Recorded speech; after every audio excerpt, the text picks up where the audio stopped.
সন্তানের মুখে লাগানোর ব্যবস্থা করে না। আল্লাহ রাব্বুল আলামিন বলেন মুখটা পবিত্র রেখে দিলাম যাতে করে পবিত্র মুখখানা দিয়ে দুনিয়াতে যাওয়ার পর আল্লাহর নাম নিতে পারো।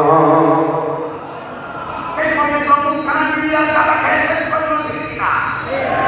মুশকিল লক্ষ্য না লাগায় না। আপনারা সবাই পয়সা করতে হবে না। লাগাবেন আপনারা যখন ওদের কি চলে ওই যে বড় অনুষ্ঠান ওরে বাবা বস্তা বস্তা কালা যায় এলাকার মশা থাকে না কয়েক তালাম লাগে। আপনি তো আপনারা কুষ্টিয়া অঞ্চলের মানুষ, আমি মেহেরপুর হলেও কুষ্টিয়ায় বলা লাগে তাদের কুষ্টিয়া আমাদের সাথে ভাই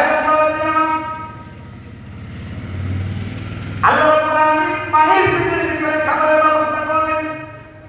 মায়ের নামের সাথে সন্তানের নামের সাথে তার নামে মায়ের নামে মাথা খায়। ওখান থেকে আল্লাহ রাব্বুল আলামিন সন্তানের জন্য একটা খাবারের ব্যবস্থা করে দেয়। মায়ের পেটের ভিতরে মুখে সন্তানের খাবারের কোনো ব্যবস্থা হয় না। মায়ের নামের সাথে সন্তানের নামের সাথে মায়ের লাগানো থাকে, নামে লাগানো থাকে। ওখান থেকে মা লাগায় সন্তান সেটাকে বেঁচে থাকে।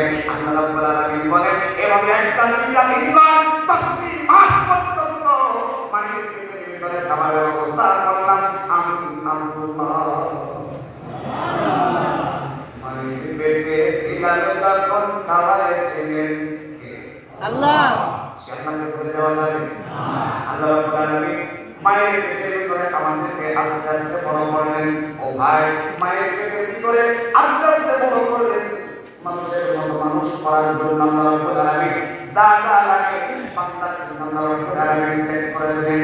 একটা সুন্দর জীবিত মানুষ দুনিয়াতে নিয়ে আসার জন্য আল্লাহ রাব্বুল আলামিন ব্যবস্থা করলেন। আমাদেরকে আল্লাহ ইচ্ছা করলে মায়ের পেটের ভিতরে থেকে আল্লাহ রাব্বুল আলামিন মরা সন্তান বের করে দিতে পারতেন না?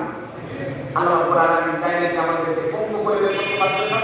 কোরআন একটা করে বের করতে পারতেন না? কানা বের করতে পারতেন না?